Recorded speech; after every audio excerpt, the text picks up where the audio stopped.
اعوذ باللہ من الشیطان الرجیم بسم اللہ الرحمن الرحیم الحمد للہ الذی جعلنا من المتمسکین بولایت امیر المؤمنین علی بن ابی طالب۔ ناظرین کرام، السلام علیکم ورحمۃ اللہ وبرکاتہ۔ جیسا کہ آپ دیکھ رہے ہیں پروگرام سخن، میں سب سے پہلے آپ سبھی حضرات اور ناظرین مومنین کرام کی خدمت میں سلام عرض کرتا ہوں، السلام علیکم ورحمۃ اللہ وبرکاتہ۔ اور بعد السلام میں آپ سبھی دیکھنے والے اور سبھی ناظرین اور سامعین کی خدمت میں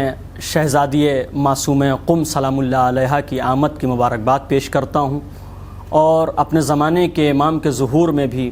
شہزادی کی آمد کی مبارکباد پیش کرتا ہوں۔ جیسا کہ آپ حضرات جانتے ہیں کہ پہلی ذی قعدہ جو منسوب ہے شہزادی کونین جناب فاطمہ دختر باب الحوائج حضرت امام موسیٰ کاظم علیہ السلام سے، تو لہٰذا آئیے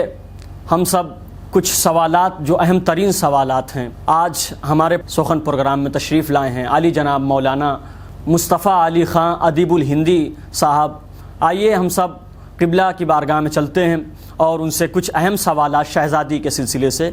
پوچھتے ہیں اور اپنے علم میں مزید اضافہ فرماتے ہیں۔ قبلہ کی بارگاہ میں سب سے پہلے سلام عرض کرتا ہوں۔ قبلہ ہماری طرف سے اور ہمارے تمام ناظرین کی طرف سے آپ کی بارگاہ میں آپ کی خدمت میں سلام علیکم ورحمۃ اللہ وبرکاتہ۔ علیکم السلام ورحمۃ قبلہ اللہ وبرکاتہ۔ کچھ اہم سوالات سے پہلے میں سب سے پہلے آپ سے یہ دریافت کرنا چاہتا ہوں کہ قبلہ یہ بتائیے کہ شہزادی کی ولادت کتنی تاریخ کو ہوئی اور کون سی ہجری میں ہوئی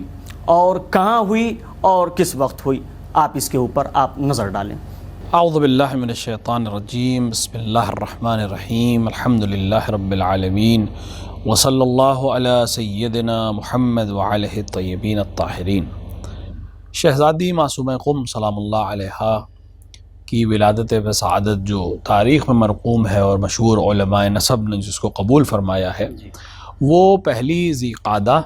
سن 173 ہجری کو مدینہ منورہ میں ہوئی۔ آپ کے والد ماجد امام موسیٰ کاظم علیہ السلام ہیں، اور آپ کی مادر گرامی اور امام رضا علیہ السلام کی مادر گرامی ایک ہی خاتون ہے، یعنی آپ پدری لحاظ سے بھی اور مادری لحاظ سے بھی بہن ہیں امام رضا علیہ السلام کی، اور آپ کی پرورش اور تمام بچپن کا جو احوال ہے بہت زیادہ تو ہم تک نہیں پہنچے ہیں ایک آدھ واقعات کے علاوہ، لیکن کلاً آپ مدینے میں ہی رہی ہیں، اور آپ کی زندگی کا تقریباً وہ تمام حصہ جو آپ نے بہت چھوٹی سی عمر پائی وہ پورا مدینے میں گزرا، یہاں تک کہ پھر آپ نے امام رضا جب خراسان کی طرف مرو کی طرف آ گئے مامون عباسی کے ولایت عہدی کے مسئلہ جو پورا ایک تفصیلی بحث ہے، اس زمانے میں پھر آپ اپنے بھائی کے فراق میں اور بھائی سے محبت میں آپ مدینے سے ہجرت کر کے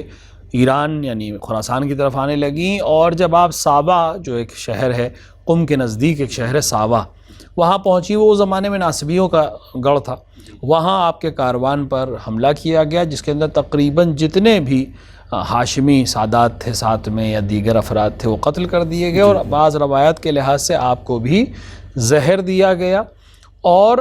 آپ مجروح حالت میں آپ نے پوچھا دریافت کیا کہ قم یہاں سے کتنی دور ہے، اہل قم کو بھی اس کی خبر ہوئی، اور آپ کے استقبال کے لیے اور آپ کی دفاع کے لیے وہ لوگ وہاں پہنچے اور آپ کو لے کر قم آئے، اور قم میں تقریباً 17 دن کے قیام کے بعد آپ نے قم میں ہی رحلت فرمائی، اور قم میں ہی آج جو مزار آپ کا ہے وہاں پہ اس وقت وہ پہلے باغ تھا بابلان کے نام سے، اس میں آپ دفن کی گئیں، اور اب آج وہ الحمدللہ بارگاہ ہے اور قبہ ہے۔ اور روایات کے اعتبار سے امام جعفر صادق علیہ السلام نے بھی آپ کی عظمت کے اوپر ایک بہت تفصیلی حدیث ہے جس میں فرمایا تھا کہ میرے نسل سے ایک خاتون جس کا نام فاطمہ ہوگا وہ قم میں دفن ہوں گی، اور ان کی شفاعت سے ہمارے تمام شیعہ جنت میں داخل ہوں گی۔ تو شہزادی صرف اس عنوان سے کہ امام موسیٰ کاظم علیہ السلام کی بیٹی ہیں نہیں، بلکہ یقیناً معرفت اور یقیناً ائمہ علیہ السلام کے علم کے لحاظ سے کسی ایسے مقام پر ہیں جس پر عام طور سے دیگر روایات یا دیگر شہزادوں کے لیے اس طرح سے نہیں ملتا ہے۔ ماشاءاللہ بہت سلیس اور بہت خوبصورتی کے ساتھ قبلہ نے، آغا نے آپ کے سامنے شہزادی کی ولادت اور شہزادی کی شہادت اور تھوڑے فضائل بتائے۔ قبلہ ایک سوال، اور اسی مطلب سوال سے ریلیٹو سوال یہ ہے کہ شہزادی کے آپ نے ایک فضائل بتائے اور مقام بتائے، تو آغا یہ بتائیے کہ شہزادی کے جو مقام اور فضیلت ہیں، جو مراتب ہیں، یہ شہزادی کے جو مقام اور منزلت اور مرتبے ہیں، یہ شہزادی کے کیا ایک امام کی بیٹی ہونے کے غرض سے ہے، یا ایک امام کی بہن ہونے کی غرض سے ہے، یا کچھ اہم خصوصیات شہزادی کے اندر پائی جاتی تھی کہ جن کی بنیاد کے اوپر شہزادی کے اتنے خاص مقام ہیں؟ آخر اگر ان کے مقام ہیں تو کیوں ہیں، ان کی فضیلت ہیں تو کیوں ہیں، اس کے اوپر آپ نظر۔ بہت اچھا سوال ہے اور بہت اہم سوال ہے کہ کیا دیکھیں، اگر ہم کلی بات دیکھیں، جنرل بات دیکھیں، تو اسلام حسب اور نسب کو اہمیت ضرور دیتا ہے، لیکن فضائل اور مناقب اور عظمت اور مقام کے لیے حسب اور نسب کافی نہیں ہے۔ یقینی طور پر شخص کے اندر صلاحیت ہونی چاہیے تاکہ پھر وہ ان مقامات کو اخذ کر سکے۔ خداوند عالم کی طرف سے عطا میں کوئی کمی نہیں ہوتی، لیکن اگر جو شخص ہے وہ اس چیز کو حاصل کرنے کی ظرفیت اپنے اندر نہ رکھتا ہو تو اس تک وہ چیز نہیں پہنچ سکتی ہے۔ پیغمبر اکرم صلی اللہ علیہ وآلہ کے اتنے اصحاب تھے، لیکن کیا سب ابو ذر بن گئے؟ کیا سب سلمان بن گئے؟ کیا سب مقداد بن گئے؟ ایسا تو نہیں ہوا۔ تو صرف صحابی ہو جانا یا صرف پیغمبر کی بزم میں بیٹھ جانا کمال نہیں ہے، اپنے اندر کچھ ایسا کرنا پڑے گا کہ وہ مراتب اور وہ مقامات آپ کو حاصل ہو سکیں۔ اسی طرح اگر ہم شہزادوں کی بات کریں یا امامزادوں کی بات کریں تو ائمہ علیہ السلام کی اولاد ہونا ایک شرف ہے، یقیناً شرف ہے، لیکن ظاہر ہے کہ خداوند عالم نے اس خاندان میں پیدا کر دیا، امام کی نسل سے آپ ہیں، یہ عظمت خدا کی دی۔ لیکن کوئی خاص مقام اگر ملنا ہے تو پھر انسان کے اندر خود صلاحیت ہونی چاہیے تاکہ اس مقام تک وہ پہنچ سکے۔ جہاں تک جناب معصوم قم سلام اللہ علیہ کی بات ہے، آپ کے کردار کے سلسلے میں، آپ کی عظمت کے سلسلے میں، آپ کی معرفت کے سلسلے میں بہت زیادہ علماء نے بحث کی ہے اور اس کے اوپر گفتگو کی ہے، اور ایک نہیں کم سے کم 3 یا 4 معصومین کی حدیث آپ کی زیارت کے سلسلے میں ہونا، یعنی امام جعفر صادق علیہ السلام نے آپ کی ولادت سے پہلے حدیث فرمائی، امام موسیٰ کاظم علیہ السلام نے بچپن میں جو ایک واقعہ ہے میں بھی اس کو عرض کروں گا، اس میں ایک جملہ فرمایا جو بہت اہم جملہ ہے، امام رضا علیہ السلام نے آپ کی زیارت کے لیے تاکید کی، معصومہ لقب امام رضا کا دیا ہوا لقب ہے، اور امام جواد امام محمد تقی علیہ السلام نے بھی آپ کی زیارت کے لیے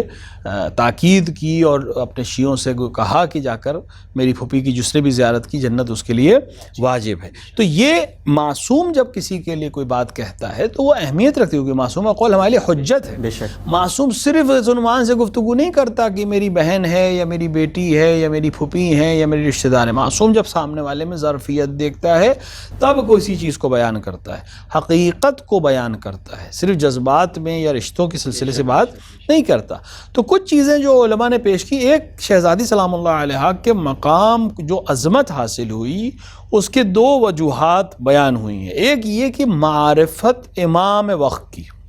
یعنی اپنے والد کے زمانے میں 7ویں امام موسیٰ کاظم علیہ السلام کی معرفت کاملہ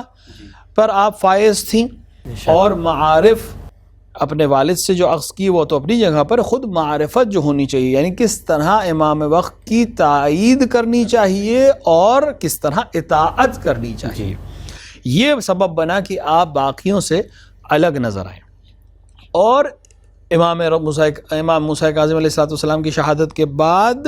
امام علی رضا علیہ السلام کی بھی اطاعت اسی طرح جس طرح ایک امام وقت کی اطاعت کرنی چاہیے، اور وہ محبت جو آپ کی مشہور ہے اپنے بھائی کے سلسلے میں، اس میں بھی علماء کی یہ تاکید ہے کہ یہ محبت صرف اس عنوان سے نہیں ہے کہ آپ بھائی ہیں اور آپ بہن ہیں، بلکہ اس عنوان سے کہ آپ امام وقت ہیں ان کے لیے بھی، لہٰذا اتنی شدید محبت جتنی امام سے ہونی چاہیے سبب بنی کہ آپ مثلاً اتنا سخت سفر کریں اور مدینہ چھوڑ کر مروانے کی کوشش کریں اور رستے میں جام شہادت کو نوش کریں۔ یہ سبب بنا کہ آپ کو ایک عظمت، ایک مقام حاصل ہو۔ اور ایک چیز کی طرف جس کی طرف آیت اللہ مارشی نجفی نے ایک زمانے میں اشارہ کیا تھا، اور وہ انہوں نے فرمایا تھا کہ چونکہ آپ معرفت رکھتی ہیں مقام حضرت زہرا سلام اللہ علیہا کا، جو ایک ایسی چیز ہے کہ جس تک ہر ایک نہیں پہنچ سکتا، وہ فاطمہ ہی لیلۃ القدر وما ادراک ما لیلۃ القدر، یہ واقعاً ایک ایسی چیز ہے کہ جناب زہرا سلام اللہ علیہا کا واقعی مقام اور واقعی معرفت بڑے بڑے اس وادی کے سیر کرنے والے اور سلوک کرنے والے بھی اس مقام تک نہیں پہنچ پائے ہیں۔ تو یہ آپ کا معرفت رکھنا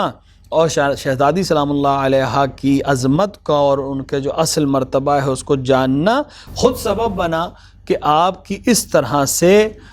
فضائل بیان کیے جائیں، اس طرح سے آپ کا مقام حاصل ہو کہ خود امام جعفر صادق علیہ السلام کا یہ قول کہ میرے نسل سے فاطمہ نام کی ایک خاتون جو ہیں وہ قم میں دفن ہوں گی، اور ہمارے تمام شیعہ روز محشر ان سے شفاعت حاصل کریں گے۔ اسی طرح امام رضا علیہ السلام نے فرمایا کہ جس نے قم میں میری بہن فاطمہ کی زیارت کی، گویا اس نے میری زیارت کی۔ یہ خود آپ کی عظمت کے اوپر دلیل ہے۔ اور نوے امام علیہ السلام نے ارشاد فرمایا کہ جس نے میری پھوپھی کی زیارت کی وجب لہ الجنہ، اس کے لیے جنت واجب ہے۔ تو یہ مقام عظمت اہل بیت، معرفت امام وقت، اطاعت امام وقت اور معرفت جناب صدیقہ طاہرہ سلام اللہ علیہا کی سبب ہے۔ اور یہ ہمارے لیے بھی درس ہے کہ اگر ہم چاہتے ہیں اپنی زندگی میں کسی مقام تک پہنچنا تو اپنے امام وقت کی معرفت حاصل کرنا، ان کی نصرت کرنا، ان کی اطاعت کرنا، اور شہزادی سلام اللہ علیہا کے سلسلے میں بھی اپنی معرفت کو پہلے سے بہتر اور بہتر کرنے کی کوشش کرنا۔ جی ماشاءاللہ۔ تو قبلہ نے اس سوال کے ذریعے سے ایک ہم اور تمام ناظرین کو ایک پیغام دینے کی کوشش کی ہے کہ اگر ہم بھی چاہتے ہیں اس مقام اور اس منزلت تک پہنچنا، البتہ پہنچ نہیں پائیں گے لیکن کوشش کرنی چاہیے ہم لوگوں کو، تو اگر چاہتے ہیں کہ آپ بھی اللہ کے نزدیک اور تمام لوگوں کے نزدیک مقبولیت حاصل کرنا چاہتے ہیں، معصومین کے نزدیک مقبولیت اپنی بڑھانا چاہتے ہیں، تو ہمیں چاہیے کہ ہمیں اپنے معصومین علیہ السلام کی اطاعت کرنی چاہیے، اور ان کو جو حق اطاعت ہے ان کا، اس کو ہمیں ادا کرنا چاہیے۔ قبلہ جیسا کہ آپ نے بتایا کہ شہر قم اور جناب فاطمہ بنت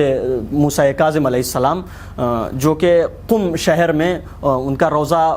ہے اور وہاں مدفون ہیں، دفن ہیں، تو آقا یہ بتائیے کہ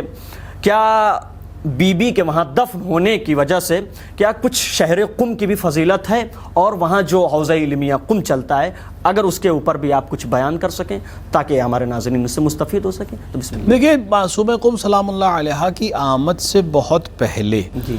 بہت سے افراد شیعہ خصوصاً قم میں آ کر بسنے لگے تھے۔ تقریباً سن 80-90 کی دہائی میں ہجری سن کے اشعری خاندان تھا جو کوفے سے آ کر قم میں بس گیا، اور یہ شیعہ خاندان تھا، اور اس کے کچھ دنوں بعد کچھ اور شیعہ خاندان قم میں آ کے بس گئے، اور دھیرے دھیرے یہ ایک مرکز میں تبدیل ہو گیا اہل بیت کے چاہنے والے شیعہ افراد کا، یہاں تک کہ یہاں اکثریت شیعوں کی مانی جانے لگی۔ اور ظاہر بات ہے جب یہاں شیعہ ہو گئے اور وہاں پہ امام کے چاہنے والے ہو گئے تو ائمہ علیہ السلام کے مختلف دور میں، چھٹے امام کے دور میں، 7ویں امام کے دور میں، 8ویں امام کے دور میں، 9ویں امام کے دور میں امام علیہ السلام کے نمائندے وہاں پر مختلف موقعوں پہ الگ الگ لوگ رہے، تو اس کی وجہ سے قم کو ایک اہمیت حاصل ہوئی۔ اور پھر شیخ صدوق علیہ الرحمہ، ان کے والد جناب علی بن بابویہ علیہ الرحمہ، انہوں نے بھی اپنا مسکن قم جیسے شہر کو ہی قرار دیا، اور دھیرے دھیرے یہاں ایک حوزے کی شکل اختیار ہو گئی، اور درس و تدریس اور حدیث اور روایت جو اس وقت کے علوم تھے ان کو نشر کیا جانے لگا۔ دھیرے دھیرے یہ حوزہ رونق بھی اس کو مل گئی، لیکن ظاہر بات ہے کہ جہاں ظلم کی حکومتیں ہوں، جہاں اہل حق کے خلاف اقدامات کیے جائیں، وہاں حوزہ علمی قم کے سلسلے میں بھی کوششیں کی گئیں، ظلم ستیزی کی گئی، ظلم کیا گیا، مدرسوں کو ویران کیا گیا، علماء کو حبس کیا گیا، یہاں تک کہ تقریباً حوزہ جو تھا اگر یہ کہا جائے کہ ختم ہو گیا تو ختم نہ بھی ہوا تو، لیکن بہت ایک ایسی شکل میں آ گیا کہ بہت زیادہ اس سے کوئی فائدہ کسی کو نہیں مل رہا تھا۔ تو نتیجتاً شیخ عبد الکریم حائری طاہری رحمۃ اللہ علیہ کو قم کے بعض علماء نے دعوت دی کہ وہ حوض علمیہ قم کو دوبارہ زندہ کرنے کے لیے قم تشریف لائیں. جناب شیخ عبد الکریم حائری اس وقت عراق میں تھے. عراق ایک شہر ہے ایران میں ہی. وہاں سے آپ نے شہر قم کی طرف ہجرت کی اپنے شاگردوں کے ساتھ، اور وہاں دوبارہ حوض علمیہ کو ایک نئی تازہ روح پھونکی جس کو کہا جائے، اور اپنے شاگردوں کے ذریعے سے آپ نے ایک بار پھر سے حوضے کی رونق کو واپس پلٹا ہے. اور آج الحمدللہ قم کی رونق ہمارے سامنے ہے، اور پوری دنیا میں الحمدللہ قم سے میں درس حاصل کر کے علوم اہل بیت علیہ الصلوۃ والسلام کو نشر کرنے والے افراد کی ایک ماشاءاللہ بہت کثیر تعداد موجود ہے. اس کے ساتھ ساتھ روایات میں قم کی بہت زیادہ اہمیت بیان ہوئی. حوضے سے الگ ہٹ کے اگر ہم بات کریں، جیسے کہ میں نے کہا کہ بہت سے علماء وہاں دفن ہیں، اور وہاں علماء کے آنے کی خاص وجہ یہی روایات تھی کہ روایت میں ہے کہ کعبہ یعنی مکہ جو ہے اللہ کا حرم ہے، اور مدینہ رسول اللہ صلی اللہ علیہ وآلہ کا حرم ہے، کوفہ امیر المؤمنین کا حرم ہے، اور کربلا امام حسین علیہ الصلوۃ والسلام کا حرم ہے. اور روایت میں اسی روایت کی تفصیل میں آخر میں ہے کہ اور قم باقی تمام ائمہ کا حرم ہے، یعنی دیگر ان چار ہستیوں کے علاوہ جو حرم ہے تمام اہل بیت علیہ الصلوۃ والسلام کا، وہ قم کو قرار دیا گیا ہے. اسی لیے سے عش آل محمد کے نام سے بھی یاد کیا جاتا ہے. اسی طرح قم جو واقعاً اگر دیکھا جائے کہ ایک ایسی وادی ہے جو غیر ذی زرع ہے، یعنی وہاں پہ بالکل کوئی اس طرح کی فصلیں نہیں اگتی، سرسبز علاقہ نہیں ہے. خدا آپ سب کو جانا نصیب کرے. بہت سرسبز علاقہ نہیں ہے، لیکن شہزادی سلام اللہ علیہا یعنی جناب معصومہ قم کی آمد کے نتیجے میں اور دھیرے دھیرے وہاں پر جو حوضہ تعمیر ہوا، نتیجے میں ایک ایسا مرکز بن گیا کہ جہاں سے مختلف علوم کو نشر کرنے والے علماء تربیت پا سکیں، اور آگے جا کر اسلام کو خصوصاً اہل بیت علیہ الصلوۃ والسلام کے امر کو زندہ کر سکے. خود امام رضا علیہ الصلوۃ والسلام کی وہ حدیث معروف جس میں آپ نے فرمایا کہ اللہ کی رحمت ہو اس پر جو ہمارے امر کو زندہ کرے. اور جب آپ سے پوچھا گیا کہ آپ کے امر کو زندہ کرنے کا معنی کیا ہے، تو آپ نے فرمایا کہ ہمارے علوم کو حاصل کرنا اور ان کو نشر کرنا، دوسروں تک پہنچانا. تو شہزادی سلام اللہ علیہا نے 17 دن قم میں قیام کیا ظاہری طور پر زندگی میں، لیکن آپ کا مدفن وہاں قرار پانا اور شیعوں کا مسلسل آپ کے سلسلے میں وہاں جانا سبب بنا کہ ایک بہت عظیم حوضہ وہاں بن سکے، اور آج علوم اہل بیت علیہ السلام کے نشر کا ایک بہت بڑا مرکز قم قرار پایا. اور نتیجتاً ہم آج تشیع کی عظمت کو وہاں سے دیکھ رہے ہیں. یقیناً نجف میں جو علوم ہیں وہ اپنی جگہ ظاہر ہے کہ وہ باب مدینۃ العلم ہے، کربلا معلیٰ میں بھی حوضہ ہے، مختلف اور شہروں میں بھی حوضہ ہے، لیکن بہرحال حوض علم قم نے ایک بہت اہم رول ادا کیا ہے، کردار ادا کیا ہے، خصوصاً 20ویں صدی میں اور 21ویں صدی میں علوم اہل بیت علیہ الصلوۃ والسلام کو نشر کرنے کے لیے. اور یقیناً یہ شہزادی سلام اللہ علیہ کے صدقے میں ہی ہے کہ اس طرح کے علماء وہاں پروان چڑھے، اور آج تک علوم اہل بیت وہاں سے نشر ہو رہے ہیں. بے شک بے شک بے شک ماشاءاللہ. آپ نے شہر قم کی فضیلت کو سنا، اور خصوصاً روضہ شہزادی فاطمہ بنت موسیٰ کاظم علیہ السلام کے فضائل اور مراتب کو سنا آپ نے. اللہ ہم سب اور آپ سب کو، تمام ناظرین اور تمام مومنین کرام کو اللہ قم کی زیارت اور خصوصاً روضہ فاطمہ بنت موسیٰ کاظم کی زیارت نصیب عطا فرمائے. اور قبلہ جیسا کہ آپ نے فرمایا زیارت کے سلسلے میں ہم بھی جائیں، آپ بھی جائیں، اور دیگر ناظرین بھی جائیں گے ہمارے، تو وہاں زیارت کی بڑی اہمیت بتائی گئی ہے کہ شہزادی سلام اللہ علیہ کی زیارت پڑھیے اور وہاں روضے میں جائیے تو زیارت ضرور پڑھیے. تو قبلہ ہمیں اور آپ کیا ہمارے ناظرین کو اس بات کی طرف متوجہ کرا سکتے ہیں کہ آیا ثواب کتنا ہے زیارت پڑھنے کا، اور شہزادی کی زیارت پڑھنے سے ہمیں کس حد تک ہمیں ثواب عطا ہوتا ہے؟ آپ اس کے اوپر نظر ڈالیں. دیکھیں، جہاں تک زیارت کا سوال ہے، زیارت معصومین علیہ الصلوۃ والسلام کی اہمیت اور افضلیت تو یہاں پہ مسلم ہے، یعنی ائمہ علیہ الصلوۃ والسلام اور شہزادی سلام اللہ علیہ اور رسول اکرم صلی اللہ علیہ وآلہ یا امام حسین کی زیارت کی جو مسلسل روایات ہیں، اسی طرح جو 14 معصومین کے علاوہ ہستیاں ہیں لیکن ان کو مرتبے حاصل ہیں، جیسے مولا ابوالفضل عباس علیہ الصلوۃ والسلام، بی بی زینب سلام اللہ علیہا اور دیگر افراد۔ انہی میں جناب معصومہ قم سلام اللہ علیہا کی زیارت کا بھی سلسلہ ہے، جس کی جو زیارت نامہ ہم پڑھتے ہیں اور خدا سب کو نصیب کرے وہاں جا کر پڑھنا، یہ زیارت نامہ جو ہے یہ امام رضا علیہ الصلوۃ والسلام سے منسوب ہے کہ اس زیارت کے فقرے جو ہیں وہ امام رضا علیہ الصلوۃ والسلام نے تعلیم کی ہے کہ جب میری بہن کے روضے پہ جاؤ تو اس طرح سے سلام کرو۔ اگر ہم زیارت کے فقروں پہ غور کریں تو اس میں ہمیں دو چیزوں کا درس ملتا ہے۔ ایک، معرفت آئمہ علیہ الصلوۃ والسلام کے بغیر ان کی معرفت کے کسی بھی زیارت کا کوئی فائدہ نہیں ہے۔ دوسرا، وہ مقام جو اس بی بی کو حاصل ہے، کیونکہ اس میں ایک جملہ آتا ہے، یا فاطمہ اشفعی یا فاطمہ اشفعی لنا فی الجنہ، اے معصومہ قوم ہماری شفاعت کریے گا جنت کے لیے یا جنت میں۔ تو یہ اس کا مطلب ہے کہ آپ کو ایک مقام حاصل ہے بارگاہ الہیہ میں کہ آپ شفاعت کر سکتے، کیونکہ خدا بند عالم کی بارگاہ میں جب تک خدا کی اجازت نہ ہو کوئی شفاعت نہیں کر سکتا۔ تو اس کا مطلب یہ ہے کہ آپ کو وہ مقام حاصل ہے، اور چونکہ جملہ امام معصوم کا ہے تو یہ حقیقی جملہ ہے۔ تو اس سے عظمت خود شہزادی سلام اللہ علیہا کی، اور اس جملے سے ہی ہمیں معلوم ہو جاتا ہے کہ جب شفاعت ہمیں جنت میں نصیب ہو رہی ہے تو پھر زیارت کا ثواب بھی کتنا زیادہ ہوگا۔ خود امام رضا علیہ السلام نے فرمایا کہ جس نے میری بہن قم میں معصومہ کی زیارت قم میں کی، گویا اس نے میری زیارت کی، یا جس نے فاطمہ کی زیارت کی وجب لہ الجنہ، اس کے لیے جنت واجب ہو گئی۔ اور اسی طرح امام محمد تقی علیہ السلام کی روایت ہے کہ آپ نے فرمایا کہ جس نے میری پھوپھی کی زیارت کی اس کے لیے جنت ہے۔ تو یہ عظمت ہے جو ثواب کی حیثیت سے ہے، لیکن ساتھ ہی ساتھ جو بہت اہم چیز ہے، جو سبب ہے، جس کی طرف غور کرنے کی ضرورت ہے، جو پیغام بھی ہم چاہیں کہ ہمارے ناظرین تک پہنچ جائے، وہ یہی ہے کہ یہ عظمتیں، یہ کردار، یہ زیارت کی تاکید اسی لیے ہے کہ جب ہم ان ہستیوں سے متمسک ہوں، ان ہستیوں کے سلسلے میں جانیں، ان کی بارگاہ میں پہنچیں، خدا کے نزدیک ان کو اپنا شفیع بنائیں، اپنی شفاعت کرنے والا بنائیں، تو اپنے آپ کو بھی ایک بار ہم دیکھیں کہ ہم واقعاً کیا اس مقام پر ہیں کہ یہ ہماری شفاعت کریں، یا صرف زبانی دعویٰ ہے۔ کیونکہ اگر ہمارے پاس